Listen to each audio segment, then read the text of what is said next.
Samantala, 80 infrastructure projects mapopondohan ng Maharlika Investment Fund ayon kay Pangulong Ferdinand Marcos Jr.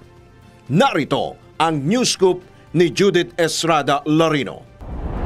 Ipinagmalaki ni Pangulong Ferdinand Bongbong Marcos Jr. na 80 infrastructure projects ang maaaring mapondohan sa pamamagitan ng Maharlika Investment Fund.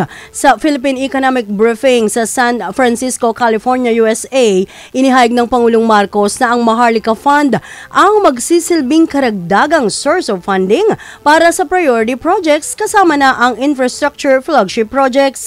Nabatid na ang mga nasabing proyekto ay magbibigay ng mataas na returns at malaking social economic impact. Kaugnay dito, sinabi ng Pangulong Ferdinand Bongbong Marcos Jr. na pinaghahandaan na nila ang pagiging operational ng Maharlika Fund na itong kauna-unahang sovereign investment fund ng Pilipinas. Idinagdag pa ng Pangulo na handa na ang Pilipinas sa mithiing maging leading investment hub sa Asia. Yan ang news scoop. Ako, si Judith Estrada Larino, nagbabalita ng tama, naglilingkod ng tama.